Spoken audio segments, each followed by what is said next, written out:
Hello, Assalamu alaikum. Today I am going to start a new course. As we all know that in this year 2020, we all are going to have an aptitude test for the colleges and universities, most probably universities, which I am going to focus on. In the university test, we have an MCAT, which is the most popular test in Pakistan, and it is necessary to apply in all the government universities, and it is a very competitive academic test in which there are thousands of students attempting the test, and everybody is trying to get admission in a medical college. This is very difficult test in which I am going to help you out with my crash course. And in this crash course, I will be teaching you biology of MCAT pre-medical. MCAT के अंदर मैं जो कि है आपको biology का subject पढ़ाऊँगा। जैसे कि आपको मालूम है कि मैं जो कि है खुद एक मेडिकल स्टूडेंट हूँ, जिसकी वजह से फ़िज़िक्स और केमिस्ट्री के जैसे सब्जेक्ट्स जो कि रफ़ हैं और ड्राई हैं, इनमें मैं ख़ुद कॉम्प्रोमाइज़्ड हूँ और इनके बारे में मुझे खुद इतनी नॉलेज नहीं है, तो इनको मैं ज़्यादा छेड़ूँगा भी नहीं। लेकिन इनमें जो बेसिक कॉन्सेप्ट हैं जो मुझे आता है वो मैं अपने जो कि है क्रैश कोर्स में इंक्लूड कर दूंगा। बायोलॉजी जो कि है वो मेरा मेजर सब्जेक्ट होगा, उसकी कोई भी चीज़ नहीं छोड़ूंगा, वो सारा का सारा जो कि मैं अपलोड कर दूंगा अपने यूट्यूब चैनल पे। और ये कोर्स बिल्कुल फ्री ऑफ कॉस्ट होगा। और सबसे बड़ी बात ये, हमारे पास जो कि है 2020 का जो ईयर है, जिसके अंदर हमारे पास पेंडेमिक आ गया है, कोरोना वायरस चल रहा है, जो कि हमारे स्टूडेंट्स के लिए सबसे ज़्यादा डिफ़िकल्ट टाइम चल रहा है। इस टाइम में स्टडी करना बहुत ज़्यादा मुश्किल है, तो इस वजह से जो कि मैंने ये क्रैश कोर्स स्टार्ट किया है। और इसके अंदर मैं क्या इंक्लूड करूँगा, मेरे जो बायोलॉजी का कोर्स होगा उसके अंदर हमारे पास जो कि है सिंध टेक्स्ट बुक जो कि है बायोलॉजी की, और पंजाब बोर्ड की टेक्स्ट बुक है। आपको पता है पेपर जो भी बनता है टेक्स्ट बुक पे बेस बनता है, तो अगर आपको पूरी टेक्स्ट बुक के कॉन्सेप्ट क्लियर होंगे तो इंशाल्लाह आपको पेपर में कोई डिफ़िकल्टी नहीं आएगी। हमारे पास टेस्ट MCQ बेस्ड होगा, तो हम लोग जो प्रिपरेशन करेंगे, जो मैं वीडियोस बनाऊंगा उसके अंदर एक्सप्लेनेशन भी MCQs बेस्ड होगी। लंबी चौड़ी जो कि है एक्सप्लेनेशंस नहीं दूंगा, क्योंकि जाहिर सी बात है आपको एक कोई क्वेश्चन का आंसर वगैरह तो देना नहीं है, आपको खाली चूज़ द राइट आंसर करना है, वो भी नीचे लिखे हुए होंगे। अच्छा, उसके बाद जो कि हमारे पास क्या होंगे, हमारे पास कुछ MCQs के टेस्ट होंगे जो कि आपको हेल्प करेंगे, आपकी सेल्फ असेसमेंट में हेल्प करेंगे वो आपको। अब आते हैं इस वीडियो को बनाने के असल मकसद पर। असल मकसद है हमें कि पेपर पैटर्न जो कि है, मैंने ये वीडियो इसलिए बनाई है ताकि मैं आपको पेपर पैटर्न के बारे में इन्फॉर्म कर सकूं, और मैं इस बारे में इन्फॉर्म कर सकूं, ये अनाउंसमेंट कर सकूं कि मैं अब से जो कि है MCAT बनाने वाला हूं, तो मुझे व्यूज़ चाहिए। अगर आपका कोई भी फ्रेंड है जो MCAT में अटैम्प्ट करने वाला है, मेडिकल MCAT अटैम्प्ट करने वाला है, तो उसको ज़रूर रेफ़र करें मेरा ये कोर्स।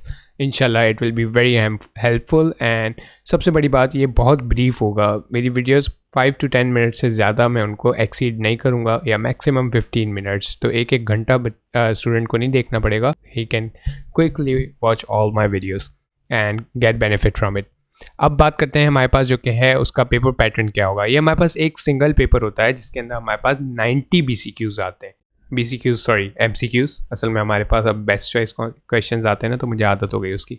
अब जो हमारे पास सबसे पहले पोर्शन है इंग्लिश हमारा मार्क्स गेनिंग पोर्शन है। उस इंग्लिश के कितने क्वेश्चन है? 20 क्वेश्चन है। और जो हमारे पास सब्जेक्ट है प्री मेडिकल ग्रुप के, उसके 30 क्वेश्चन है। तो आप देख सकते हैं इंग्लिश को कितना बड़ा एवरेज मिला हुआ है। यहाँ पे जो सब्जेक्ट है फिज़िक्स, केमिस्ट्री, बायोलॉजी सब्जेक्ट का पोर्शन, जिसके अंदर 30 MCQs आ रहे हैं, उसके अंदर तीनों एडेड है। फिज़िक्स भी ऐड है, केमिस्ट्री भी ऐड है, बायोलॉजी भी ऐड है।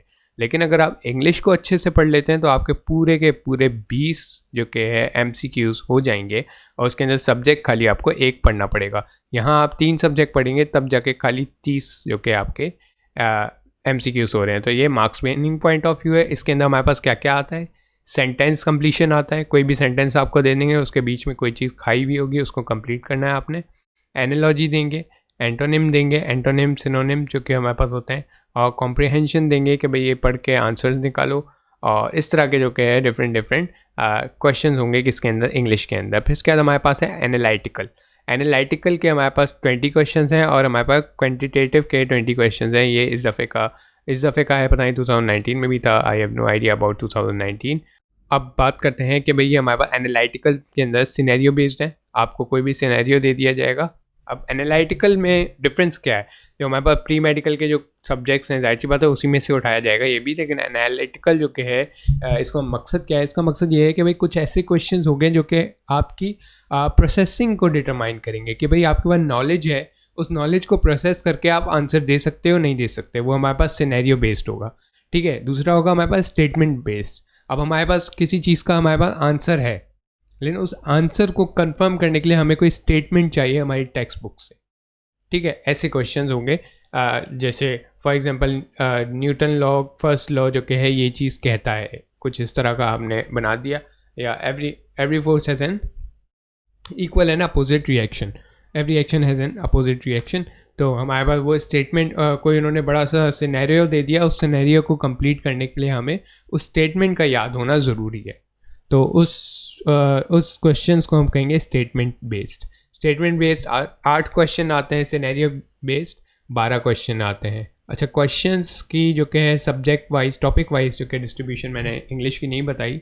सेंटेंस कंप्लीशन में हमारे पास 5 आते हैं, कॉम्प्रिहेंशन में 5 आते हैं, तो मतलब 10 आप काफ़ी इजीली जो कि है गेन कर सकते हो। अब एंटोनिम सिनोनिम वो कहीं से भी उठा के दे सकते हैं। अब इंग्लिश तो जाहिर सी बात है एक लैंग्वेज है, और लैंग्वेज में कितनी जो कि है हमारे पास वोकेबलरी आ सकती है, तो इसका तो कोई भी गारंटी नहीं है। ये 3 और ये जो 4 मार्क्स है ना, ये समझ लो आपके लक पे है। अगर आपने जो सिनोनिम और एंटोनिम प्रिपेयर किए, सही प्रिपेयर किए तो हो गया, नहीं प्रिपेयर किए तो नहीं हुआ। एनालॉजी से मुराद वो क्वेश्चंस हैं जिनमें हमारे पास कंपेरेटिव क्वेश्चंस आए हुए होंगे। फॉर एग्जांपल नाउन और प्रोनाउन को कंपेयर करें तो बहुत इजी है, ऐसा नहीं आएगा, काफ़ी कॉम्प्लिकेटेड कंपैरिजंस आएंगे। लेकिन एक एग्जांपल है कि भाई जैसे नाउन और प्रोनाउन को आप कंपेयर कर रहे हो, या फिर आप जो कि है ये कंपेयर कर रहे हो कि यहाँ पे एन आएगा या फिर ए आएगा, या इस तरह से जो कि डिफरेंट कंपैरिजन के अंदर जो कि हमारे पास क्वेश्चंस आएंगे, कंपैरेटिव क्वेश्चंस, वो हमारे पास होंगे इंग्लिश के अंदर एनालॉजी के सेक्शन में। तो ये भी मेरे ख्याल से आप 3 मार्क्स जो कि है यहाँ से भी गेन कर सकते हो। 13 मार्क्स यहाँ से गेन करना थोड़ा सा ईजी है, पॉसिबल है हर स्टूडेंट के लिए। इसके बाद हमारे पास आता है क्वांटिटेटिव। क्वांटिटेटिव के अंदर हमारे पास है अर्थमेटिक।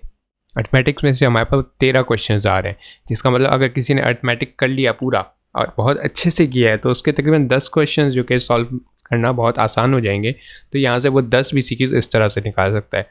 अलजबरा 4 क्वेश्चन आएंगे, अलजबरा भी आप बहुत अच्छे से कर सकते हो। अलजबरा और अर्थमेटिक्स ये दोनों चीज़ें आपसे हो जाएंगी, they are not so difficult. Quantitative को भी मैं इस तरह से कंसीडर करूँगा कि ये भी बहुत ज़्यादा मार्क्स गेनिंग है, क्योंकि अरिथमेटिक में डिपेंड करता है हर इंडिविजुअल पे।